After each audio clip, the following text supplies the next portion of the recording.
Olá, espero que estejam ótimos, ótimas. Os meus comentários hoje são a respeito do justo título. A gente está fazendo uma série aí, né, de comentários a respeito do justo título, para falar do justo título nos procedimentos de regularização através da uso capião judicial e extrajudicial.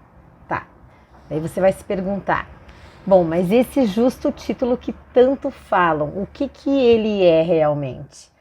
O justo título é um documento feito entre as partes para fazer um laço nessa relação jurídica que vai habilitar alguém, determinada pessoa nessa relação, a adquirir aquele imóvel, aquela coisa, aquele bem.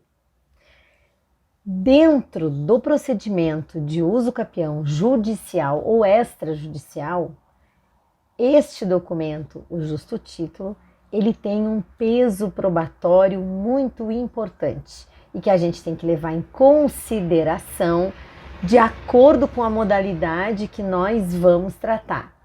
Vamos lá! Agora, o que é importante você ter em mente para você visualizar um pouco, né, do que é o justo título, para entender melhor, dá uma olhadinha lá no provimento 65, no artigo 13, parágrafo 1º, você vai ter um rol exemplificativo de documentos que são entendidos e podem ser compreendidos dentro do procedimento de uso capião como o justo título.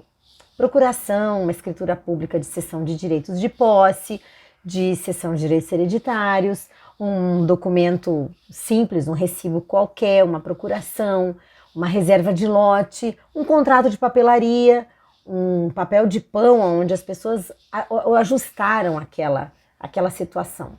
A gente está falando de um justo título. Um justo título, um documento que tem esse enlace entre as partes, aonde uma de verdade tinha a intenção de negociar com a outra através daquele documento.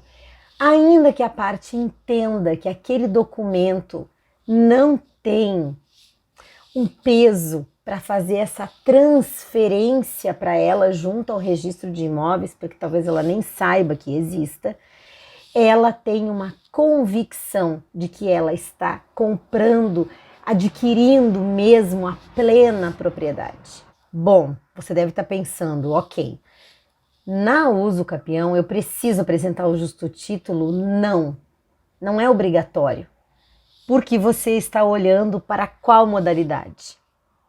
Extraordinário, por exemplo, você não tem essa obrigatoriedade de apresentar o justo título. Portanto, você tem que conhecer as modalidades e você tem que conhecer bem o caso do seu cliente para poder enquadrar naquela modalidade. Agora tem uma diferença que eu queria comentar com você para mostrar o quanto é importante você refletir sobre o tema do justo título. Justo título de propriedade e justo título de posse. O justo título de posse é esse que eu estou falando, aonde aquele que compra a posse, o possuidor, ainda que compre a posse de um invasor, por exemplo, que é uma posse natural, ele tem uma convicção de que está comprando aquela propriedade para si, a plena propriedade. Ele se sente convicto, dentro daquela relação tem uma ligação, existe uma boa fé. O justo título de propriedade, ele tem um laço jurídico de um direito real, justifica essa posse. Presta atenção. Portanto, o sujeito que adquire a posse de um invasor, por exemplo, como eu dizia, da posse natural, ele vai ter nas mãos um documento que, em tese, vai permitir que ele possa fazer um procedimento de regularização, quiçá realmente regularizar aquela posse. Ao passo de que quem tem um documento firmado com uma relação jurídica de um direito real permite que ele faça com muito mais segurança essa regularização. Faz sentido para você que esse possuidor, que tem esse justo título, esse enlace jurídico, uma promessa, por exemplo, onde ele tem uma promessa firmada, ele pode, através da uso capião ordinária, regularizar esse imóvel? Concorda que faz mais sentido, que tem um embasamento legal maior? Esteja preparado para analisar a documentação do seu cliente. Esteja preparado para entender as modalidades de uso capião e as sutilezas que elas reservam dentro de cada exigência. Observe as qualificadoras da posse: continuidade, mansidão, a boa-fé, o justo título. Observe esses detalhes.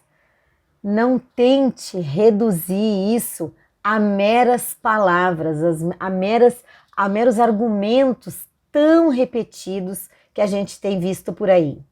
Se detenha ao caso real, se detenha ao enquadramento desse caso real de acordo com aquela exigência da lei.